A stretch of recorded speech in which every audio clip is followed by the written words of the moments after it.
Welcome back, everyone. It's another episode of Sports Tech Atlanta, Seed Talk podcast.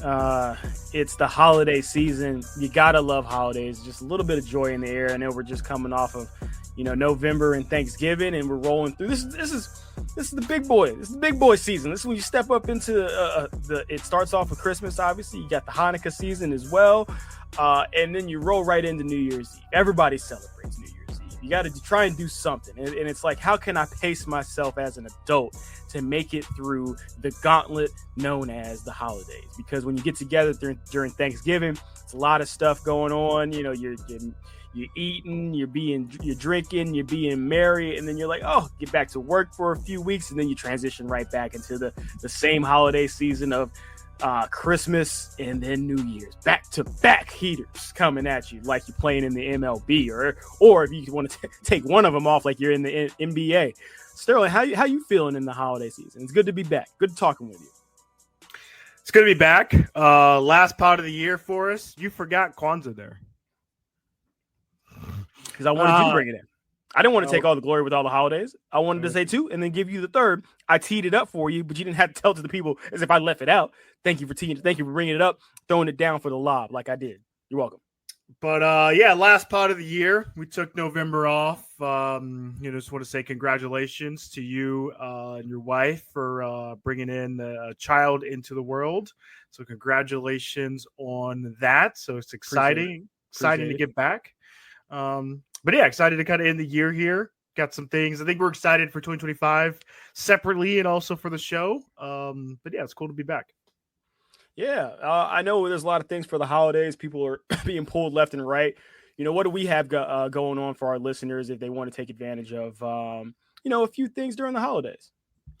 Yeah, let's get these let's get these ad reads out of the way. Shout out Athletic Brewing. So starting today, Athletic Brewing has a January deal for you. So 50% off your first order of the Athletic Club or subscription. So whether it's just for a day or the entire month, we know dry January is around the corner. So they are calling this Dry Athletic January. So they are giving you the choice of 50% off your first order of the Athletic Club or 50% off your first month subscription.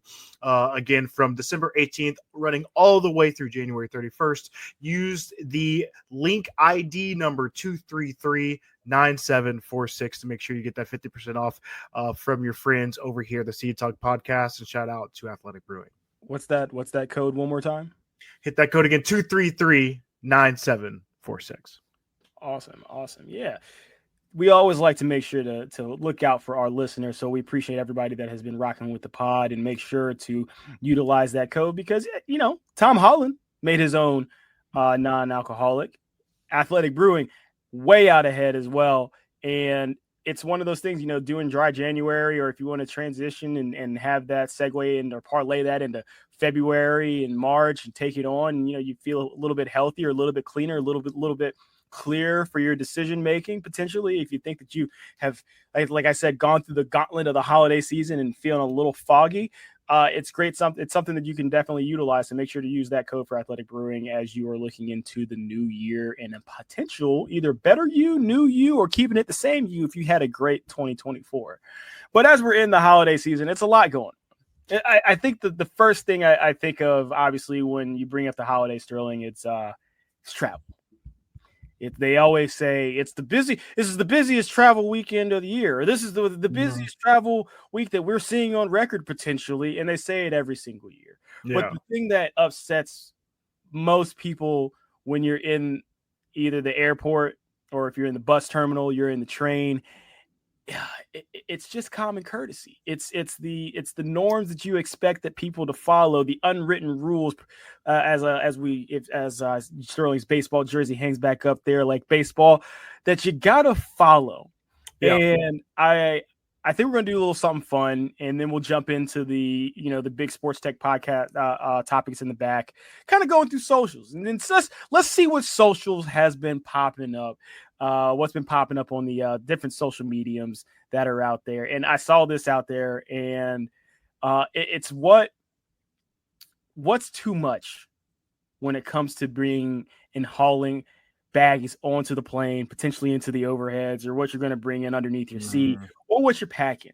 Because what's the worst thing that can happen for you? Say you bought a flight late and you get zone 5.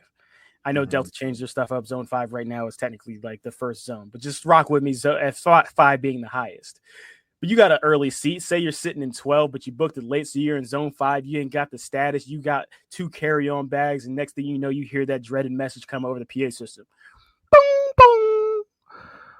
Ladies and gentlemen, this is a full flight, and we are looking for volunteers to check their bags, because if you are in one of the later boarding stages of the process as we board this flight here to LAX, courtesy of by way of Boston, we will not have room. So we are looking for volunteers to start the boarding process to make it a little bit smoother. And if you would like to do that, it is a free check on to your final destination. And we know what everybody does. No one wants to check the bag. But then you see this picture right here. And if you can't see the visual, also check it on our IG, check it on YouTube. It's a man with a big ass bag. Looks like it's a hiking bag and then a big carry-on bag. Sterling, what is the decorum that you need to have when you're riding, when you're traveling during the holidays? Is this acceptable? No, I mean, yeah, if you're watching this on YouTube or wherever you're kind of looking at this from a visual perspective, no. The picture we're showing is a man with like a hiking, like one of those hiking backpacks that you would see someone that's going into like the Grand Canyon or something. They've got a small knapsack on their left and then just a normal duffel bag that they are holding in their right. Listen, I'm one of those people, I always check a bag. Now I'm also status and I get bags for free and all those type of things, but I don't mind it. It to me is okay. It's a stress-free aspect of traveling.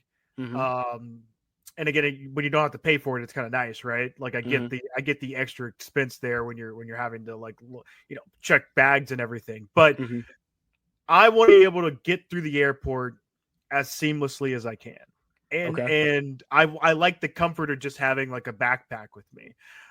So I never understand this idea that like to your point, I flew from Atlanta back to LA a couple days ago here, and I'm sitting there waiting at the gate right before we're about to board, and I saw the same thing. This woman, had, I guess, kind of to get through security, it had 2 bags, and then all of a sudden, like, she unfurled these 2 bags, and then they became 4. Ooh. And what's crazy is I don't know what, like.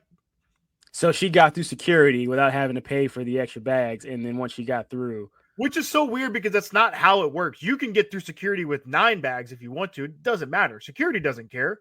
What matters is when you get to the plane, right? Right. And if you're not going to check these bags, unfurling them and untwining them to now have like 4 going from 2 to 4, you're like, everyone's kind of, all these people were like looking at this woman. And of course, as she walks to the gate, and kind of in your example there, she had a early, it seemed like she might have been, I don't actually know. I'm not gonna lie. I didn't see her go all the way through because I was in first class. I was in the first row. Anyways. Okay, I actually didn't see this, but I heard it though, because we actually ended up getting stopped. They were doing something with the pilots. So I heard it happen behind me. Of course, they're like, ma'am, you can't get on with 4 bags. She's like, well, I got through security. You're like, that has nothing to do with getting on the plane. That's TSA. This Delta. And it was like, what are we doing? And to your point, I think we've lost. Oh, let me get before you hop in here. I do want to also say, we didn't show a picture of this, but people have to stop doing this. And I'm not saying this because I was in first class or anything, but I don't understand people behind you standing up after the plane lands and grabbing their stuff and then walking before you, because I always sit on the window, right? Yeah. And truly, before me and the girl next to me could get up, people from way back in the back of the plane had walked up and were standing next to us. And she looked at me and I was just like, what are we doing? I just don't understand we've lost. I mean, there's a longer discussion around decorum and how we, remember the South Park episode where it's like the Honey Boo Boo BP oil episode? Got to raise the bar. Got to raise the bar. our bar has gone even from then, right? At that point, we Yeah. were like, man, I can't believe where society is. Now we're at a point truly we're like, the bar might as well be at the core of the earth, right? If you're It using might the as South well. Park example.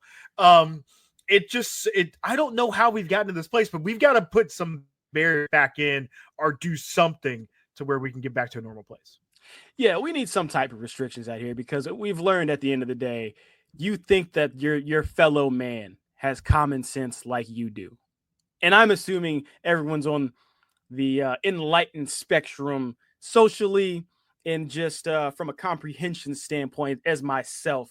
But then I'm giving people the benefit of the doubt. And then you get on a plane and then you just see, I don't know how you made it through grade school, sir or madam.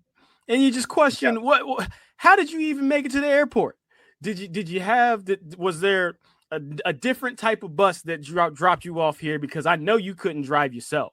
And to that point, I like you said, it makes no sense when people start getting off of the plane and there's nowhere that you can go because unless the only time I accept this is if they come over the PA system and they say, ladies and gentlemen, there are 7 people that need to make tight connections. Please stay in your seat and let these people get to the front of the plane. But they should call those people out. They should be like 28B. They should 31C. You know what I mean? They should. They absolutely should. Because if I'm and then sitting those in people 12, should be able to everybody else should sit in their seat. They should be able to get up, get their stuff, and walk. And now everybody else starts to stand up. Right. I agree with that. Because if you call out 27, hey, next thing I know, I didn't hear 24B get. They didn't say your name, and you're standing up. Sit your ass down. Right. Sit your behind right back down because I know what you're trying to do. You're trying to jip the system, and you're trying to get up to the front of the line when there's no need to rush off the plane. Because at the end of the day, if this is your final destination, it takes 20 minutes to get a bag. We're all going to the same place. We got to get an Uber. We got to do all this. We all got to do it. You got to get the baggage claim. It's a whole process. You have to walk the long mile walk anyways in the airport before you hop on a tram or the bus, whatever you have at your airport to get to baggage. We're all going to the same destination. So why are we rushing? And then it's going to make it a seamless process to get off. So to that point, I agree with you. But I do disagree when it comes to the bags on the plane because I think that there should be, and there are the regulations, obviously, to the size that you can bring onto board to the overhead because you need to be able to fit in a certain amount of bags. Because, say, if I do have a late boarding zone, but I am sitting up towards the front, I'm expecting to get a slot to put my overhead if I have one. Even if I don't have one, there should still be room and an open room for me to be able to put something there, but it's going to be taken up because these people bring in too big of a bag and then too many bags onto the plane. So now the spot that I thought was going to be justified for it and solidified for myself is gone. So they got to clean that up. And then you definitely have to clean up the deplaning process because it's just ridiculous. Yeah. So as we're going through socials, what has also been ridiculous has been, I think let me call it the social media fervor. Can I say that? Fervor, right? That's a good as word. Against Travis Hunter. Yeah, and it's kind of against his girlfriend as well, right? Or his significant, or fiance, whatever it is. Agree with that. So Travis Hunter won the Heisman, won the Bolentikoff, best wide receiver and best DB for the Jim Thorpe Award. People are up in arms about it. Let me stop you there. Being a former UConn corner, what do you feel like he's a good corner? Great UConn corner. But go ahead. Sorry, you left the word. You left out an adjective. Sorry, you left out an adjective. I just wanted to make sure to have that cleaned up. All right.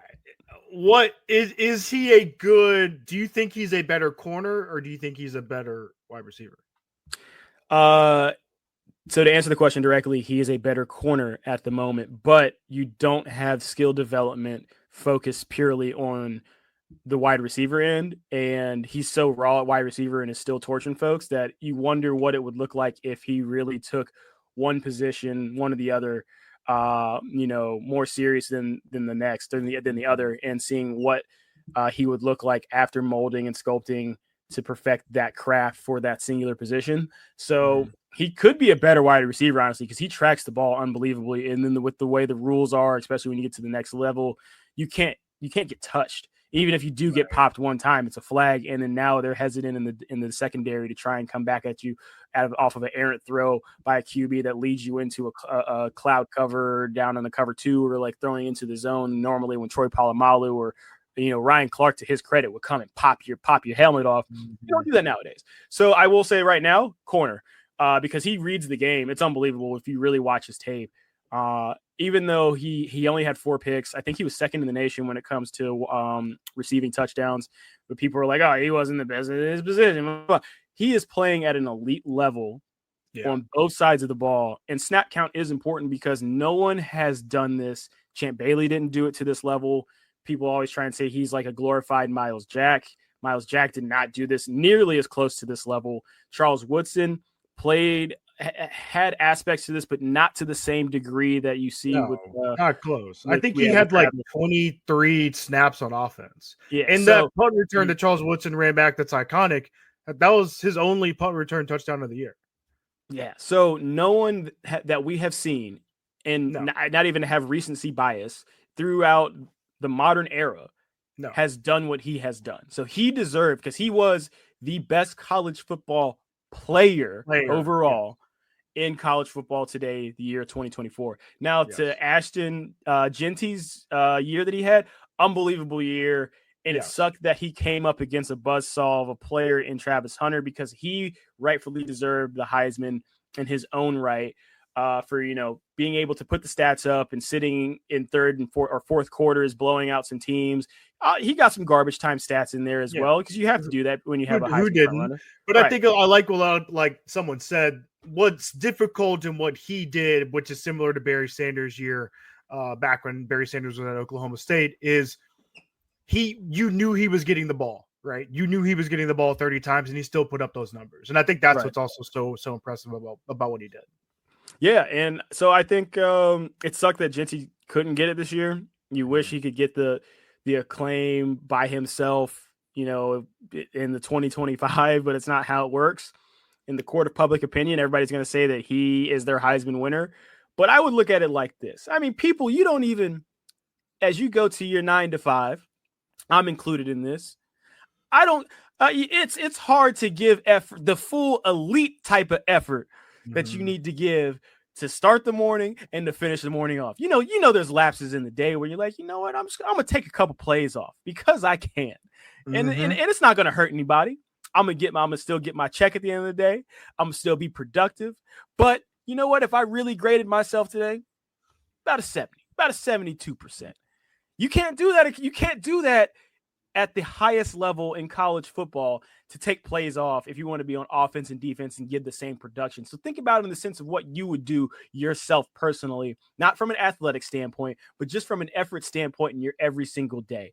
Being able to put something in effort 100% into what you're doing, and say if you're a jack of all trades, if you're a Swiss Army knife for your organization, your corporation, your business, knowing that you got to be on point 24/7, you got lapses, you're taking plays off, you're not giving 100% effort. So look at it from that standpoint, under that spectrum, and be like, you know what?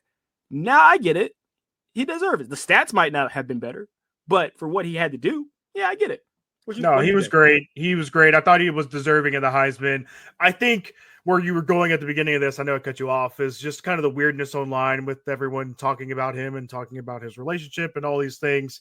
We live in a weird world, right? Where we're more enthralled with drama and like the social media aspect of stuff than we are like, what someone actually did. Right. And what he did, and to your point, is everything you just laid out. He went out, played a ton of snaps on offense and defense, did it at an incredibly high level. And we should be congratulating this young man on what he was able to accomplish. And I think on the back end, we all hope that you hope things go well for someone in their life, and it's not our life though. We need to let this young man, like you think about it, man, especially for some of these kids having to live under the spotlight of social media. Like, remember when you were 19, 20, and 21 years old? Remember when you got a girlfriend and were caught up in it and all the things, right? Like it's weird because we're watching it on social media and we're watching these kids kind of grow up before us. But I think people forget like what they were like as kids or what they were like when they were in college, And I think just allowing these kids to live and have the grace to be able to make whatever, if it's a mistake or not mistake or whatever, just to kind of be who they are. And we don't allow that today because of how social media works, which is unfortunate. No, I'm with you. I think it's so easy how people turn into NIMBYs, some not in my backyard type folks. And then but you forget how you were and not giving grace to people, being in the moment that you have now outgrown and have, you grow up and get a better light for yourself, but you don't extend that same grace that people afforded you. So it is funny to look at it that way.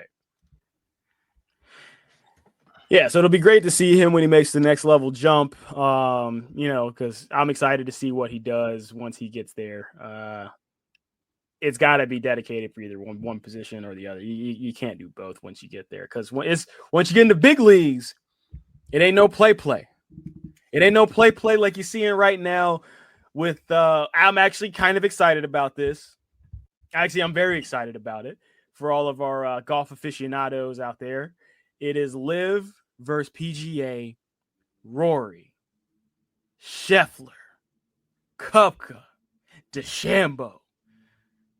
The versus, I think the best versus match, or since the first match of Phil Mickelson versus Tiger Woods. Yeah, I'm actually looking forward to it. So there's been a little bit of chirping going back and forth.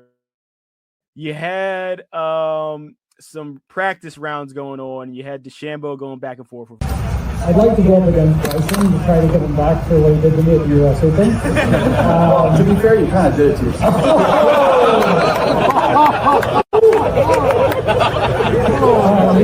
Wow!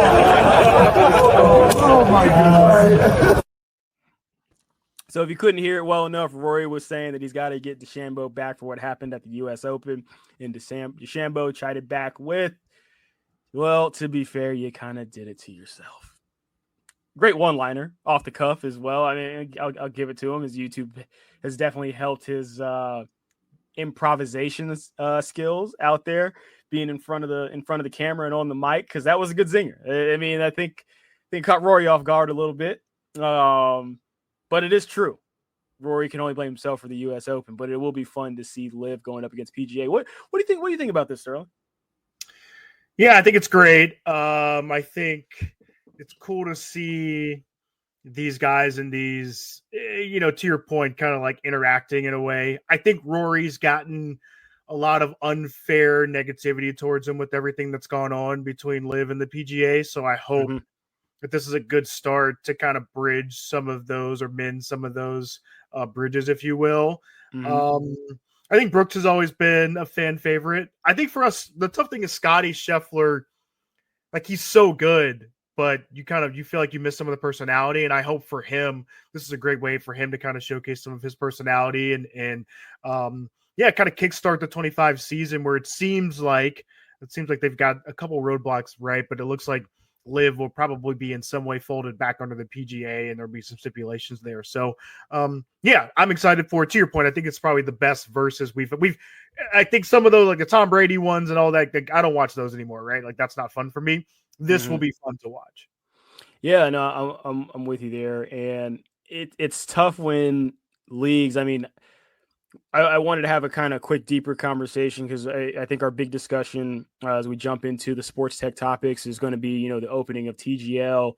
And right now, I think the biggest thing is leagues are trying to get creative to garner these eyeballs. And I think as you guys have listened to this pod over the past few years, that's been our number one conversation. I think that's probably that we've repeated, and it's being, what are these professional organizations doing or trying to do to make sure that they can get the Gen Z crowd to tune in, because you're going to start losing dollars and the power that you had for these ad revenue driving forces that you had by having the power these leagues having the power to bring these into the discussion rooms. So what do you think?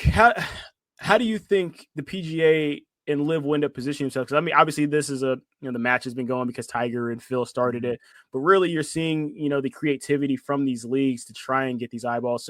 So what do you think from PGA's standpoint? Do you think that outside of once this happens, that this will continue to have them grow? Because I think golf's at its highest that it's ever been at.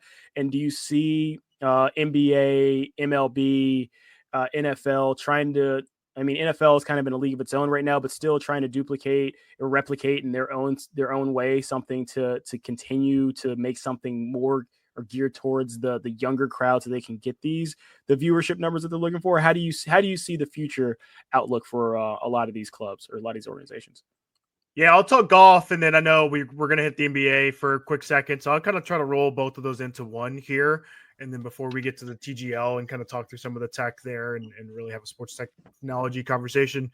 I know for people that come for sports technology, I know we're getting it a little late on the last one of the year here, but holiday season. Sorry, you gotta live with, you gotta rock with us.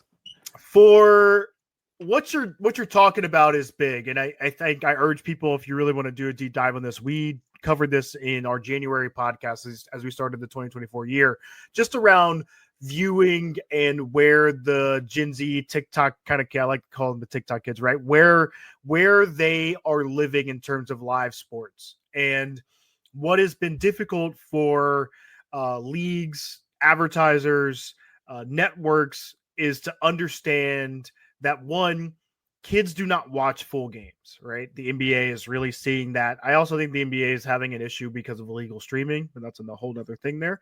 But kids don't watch games. They also don't go to games. They consume everything, right, on TikTok and YouTube and in these short form clips. And on one side, it's great for us, the older generation, right? I'm a millennial, you're a millennial, where if I want to see a recap, or I was out, or I missed the game, or whatever, I can see something quickly on social and kind of just like have a quick like recap to myself of like, oh, what happened, right? That way I can be dangerous in a conversation or whatever down the road, right? But that's not how I view sports typically. For me, I am ingrained, and this is the thing that you go back to behavior, is I started watching games as a kid with our father. We went to games with our father because we had season tickets. So that is just a part of my life. Like, that is what I do. With these kids, they don't do that. So now they're like, all right, if they don't go to games, if they don't watch full games, how do we get them into our ecosystem and get them to buying our merchandise and to being a fan and all of these things that you're like? Being a fan is how you have sports, essentially. If you don't have fans, you don't have sports. And so that's what the scare is right now for all of these like TV execs, all of these leagues right now.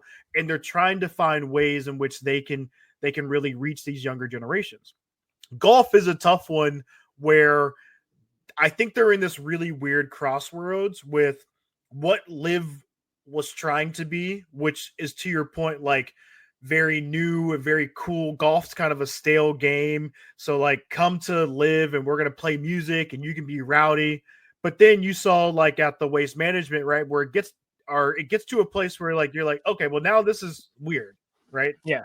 People that are just here to kind of party, which is fine. Like, all good if you want to go to a golf match and party or golf tournament and party.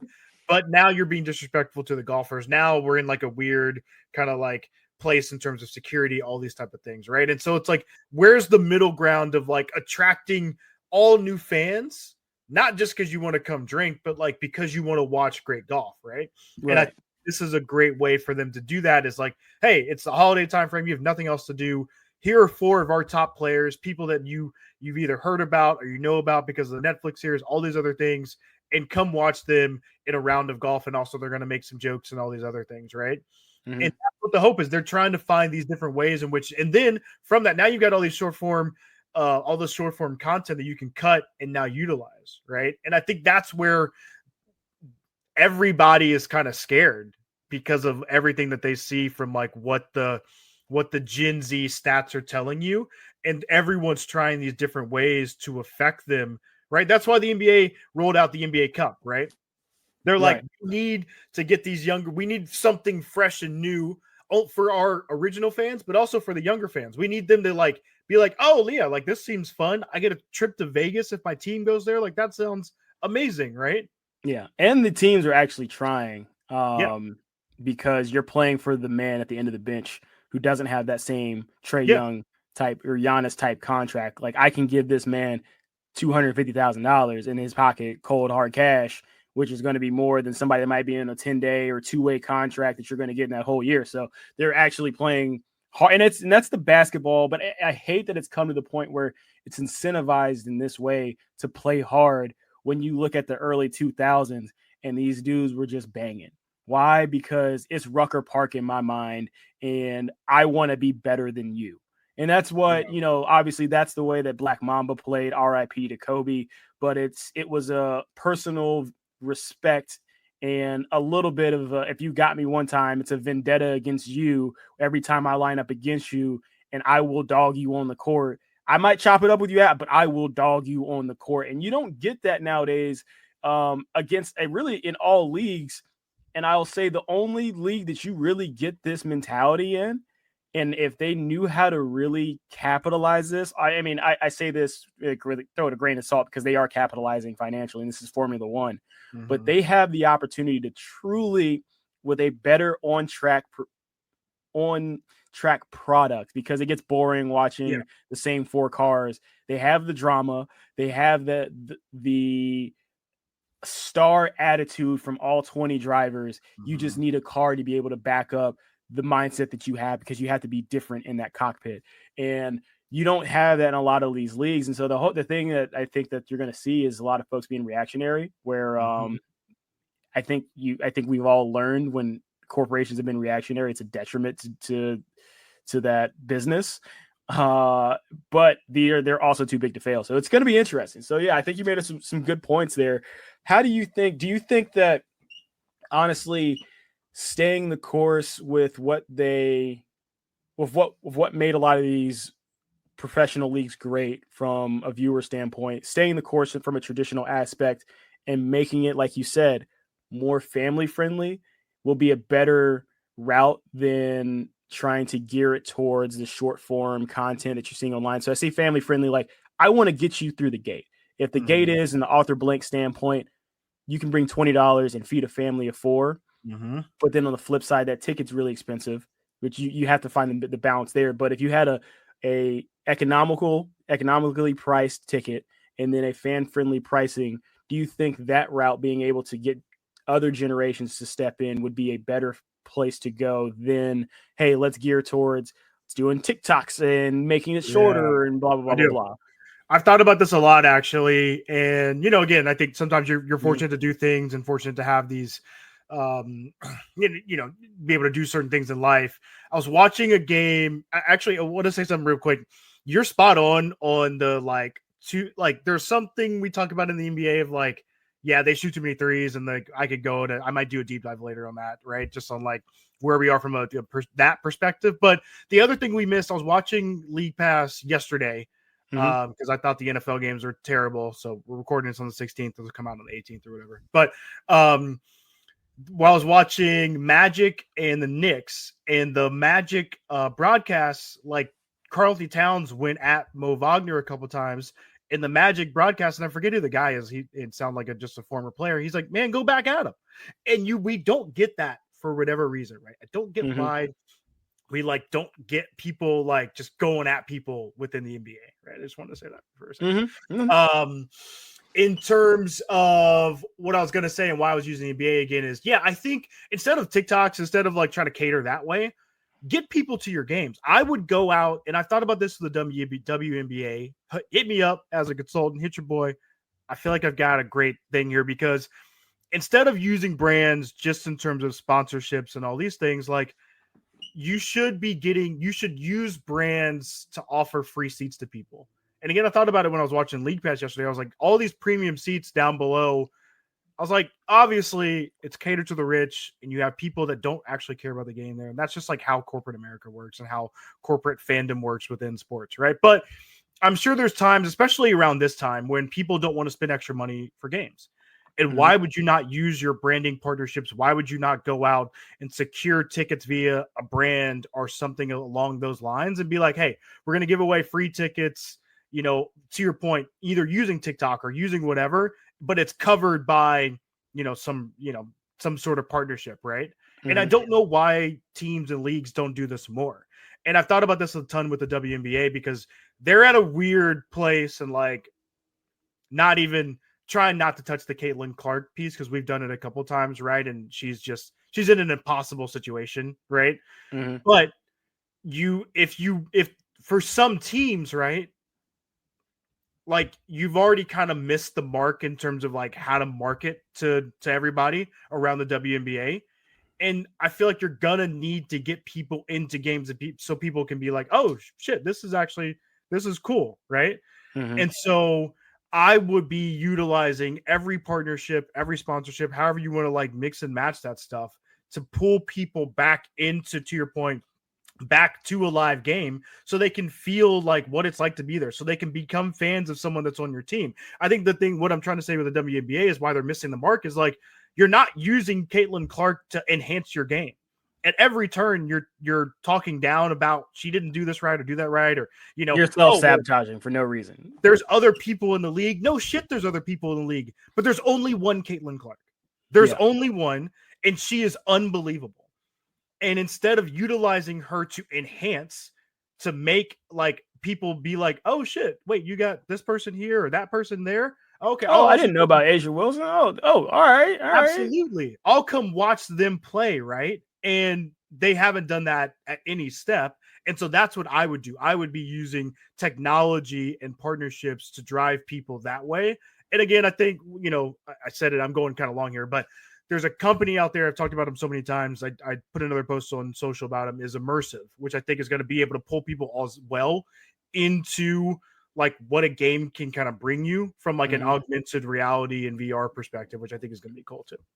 Yeah, I mean, everybody's trying to be creative, and with that creativity, I mean, it's a perfect segue. Leads us back into the TGL. So if you haven't seen the TGL, it's the new golf league. Brought to you by Tiger Woods and Rory McIlroy. And what they're doing is basically it is a more immersive indoor league, and you're getting the best golfers in the world playing on a gigantic screen, basically like a movie theater type screen. Yeah. And but then they're getting live shots in as well from a putting and like a chipping standpoint. So what's the new news that is dropping with them? Yeah, so to your point, I think great overview there. I mean, yeah, so TGL features 6 teams, each consisting of 4 PGA Tour players, with 3 players competing in each match. Matches are 15 holes long, split into 2 sessions, 9 holes of triples, which is 3-on-3 alternate shot, and 6 holes of singles, which is head-to-head play. Each hole is worth 1 point, with the team accumulating the most points to declare the winner of the match. Great. Yeah, you described the venue, right? So the league is operating from the SoFi Center, which is a custom-built arena in Palm Beach Gardens, Florida, which is on the campus of the Palm Beach State College. This facility includes a virtual course with a huge simulator screen for long shots and a custom-built short game complex named the Green Zone for shots within approximately 50 yards. So the technology that TGL is using is central aspect to what this is, right? So the giant simulator screen is a 64 by 46 feet for the tee shots. And then they're using the full swing kit, which is going to be the launch monitor to kind of be able to track how far someone hits it and kind of seeing where the ball lands and things of that nature. So really cool, I think, what you're going to be able to kind of see here.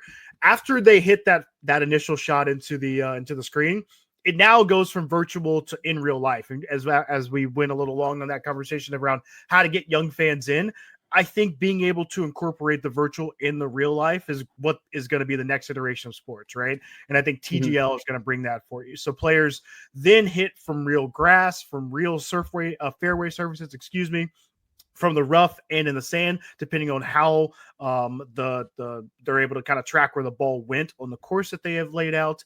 And then again, for shots within approximately 50 yards, you're going to see that live into like a quote unquote kind of green area, which is cool. And I thought about this for Tiger, right? Like we as millennials and like the older generation, we rave about Tiger because of everything that he did. Now he doesn't have to walk a course. And I think it's going to be really cool for fans to be able to see him play and be like, oh man, like he's so good, right? He can still shape a shot. He still has the speed within the driver and everything. And I think that's going to be awesome for younger fans to be able to kind of partake in like what he is and why we care so much about him. Yeah, I mean, the only concern I have, and you've definitely experienced this, and to our listeners that go into an indoor when it gets cold out and the season's done outside, everybody has that moment where they go, you hit a shot, and you're like, it wouldn't happen like that in real life. And that is the only concern that I have because say Tiger pipes one dead straight. In Tiger's mind, he's trying to have a nice little baby draw. It's a light dog leg left. He's going to hit.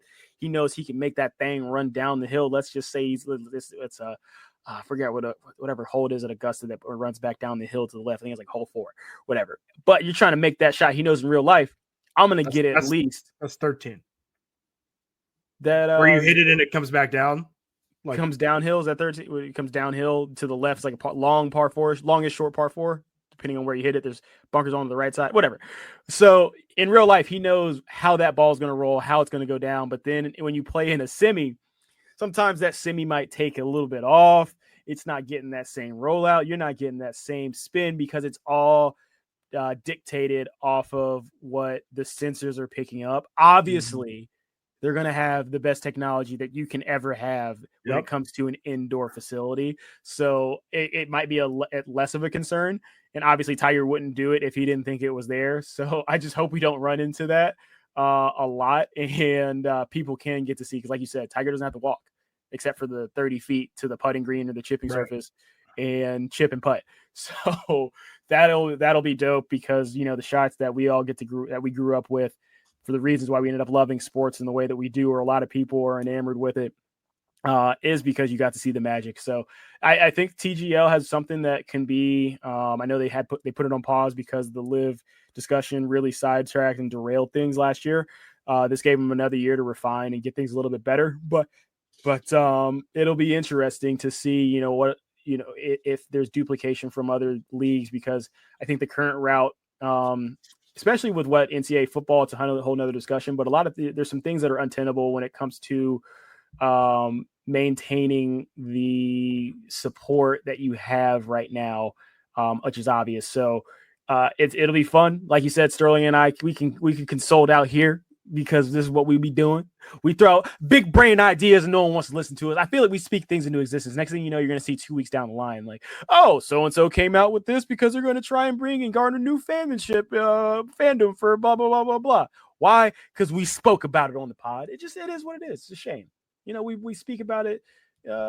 We speak it into fruition. It's crazy. I'm upset. It makes me upset because it always happens. I do. I feel like we've had a couple things on the pod that have gone. Yeah, we've then seen it in action, which is always kind of interesting, right? So, can I do real quick just to finish off the TGL? Yeah. So Top Tracer ball tracing, which is to your point, the Top Tracer technology is going to be used as the official ball tracing partner.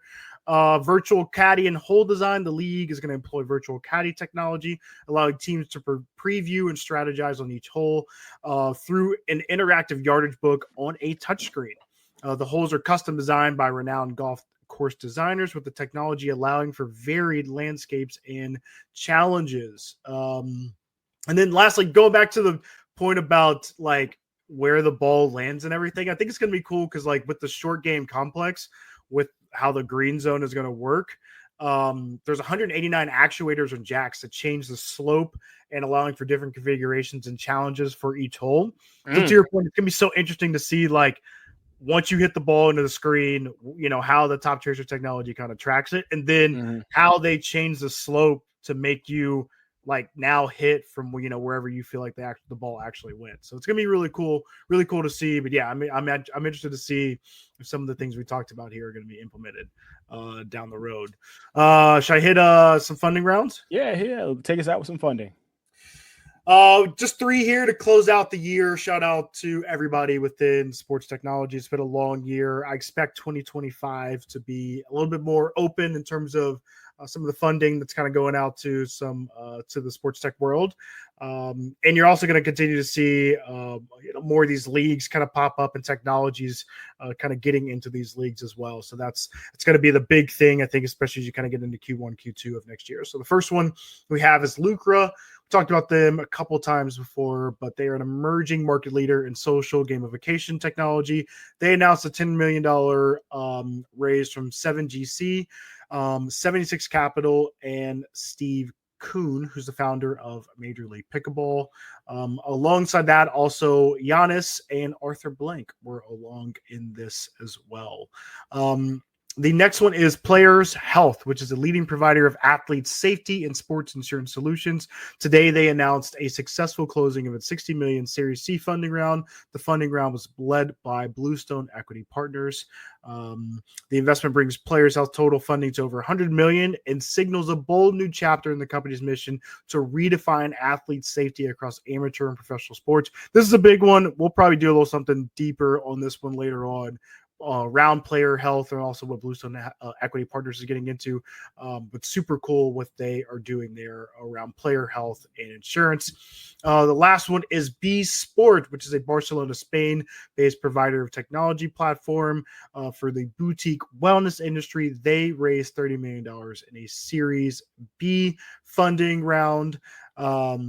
They are a provider of technology platform, wellness studios, offering an all-in-one solution designed to drive studio growth and operational efficiency. So shout out to B Sport there. So Sterling, yeah. What's your one wish for the holiday season for folks? Ooh, one wish. What's your well wish? One well wish. I was gonna say, or was this Ray J? If you had one wish. I think my wish is that you said it earlier. I wish we would become smarter. I wish we would find whatever we need to find so that people can be on the same wavelength. I think that's my wish going into 25. It's a good one. It's a good one, and longing for a lot of hope there for better production, better comprehension at a lot of folks. So I'm with you there. I think mine is let's have people being more complimentary. It's real easy. Take this into 2025. It's real easy. I try and do this myself. Especially as men, you don't get a lot of compliments, and it's weird when you do get one, but it makes you feel great when you get it. Like, say if you're walking, this was a couple weeks ago. It's not like I do it all the time, but when I'm cognizant of it, I try and do it. Brother had some nice Nikes on. I was like, hey, bro, like them Nikes. Where'd you get those from? Blah, blah, blah, blah. But the light goes off. You're like, man, because you think about your presentation as you go out the door. Mm-hmm. So I've done that there, and you compliment somebody on a shirt. I actually didn't want to buy the shirt because there was a funny caption on it, funny picture. But that type of small stuff, it kind of takes. I'm not saying I'm gonna buy people's groceries out here. I ain't there yet. The wallet ain't super long to start doing the pass it down train. But maybe throw something in like that. But yeah, let's. Small acts that people kind of then throw in their daily acumen, and it grows off, and then it grows exponentially. And maybe we can make the tough world a little bit better. That does brighten your day. When someone, we're all, we got our headphones in, we're looking at our phones. It's nice when you just look up and just kind of take in everything that's around you. Now, I'm also one of those people that doesn't always want to talk to people, but it is it's just a different thing to just kind of be kind to people, It is kindness, and my long-worded. Can I call that a soliloquy out here for that? No, that's not a soliloquy. Is it not? No. In my long-worded explanation, though, for what I wish for, kindness would be, but I didn't want it to be too cheesy, and trying to make it like a Hallmark BS type thing. But yeah, essentially that's it, because it goes. Yeah, we didn't do. Yeah, we didn't do that. It's a good Christmas movie. I won't do the full Christmas thing that we had planned, but you remember the Last Holiday? Queen Latifah. That's a good holiday movie. It is, and ladies love Cool James. It's a great holiday movie. Yes. Shout out LL. He feels like he's a little slided out here. That's a low key one. I'll leave it with that. There's not another one. Yeah, watch Last Holiday. It makes you feel good. and I'll let you know at the end of the day, life is too short to be mad at folks, to be mean. If you feel like you got slighted, you got to try and move on. If you're happy, continue to pass that on and grow on top of it, because life is short. You never know what's going to happen. That is the truth. But enjoy every minute you got and enjoy the people you got it with. That's the way to close out 2024. Well said. We appreciate y'all. Thank y'all for checking in with us all year. Again, shout out our partner, Athletic Brewing there. Check them out and everything that they're doing. And we'll see you in the next edition of the See You Talk podcast. Continue to rate, subscribe, and we'll see you in the new year.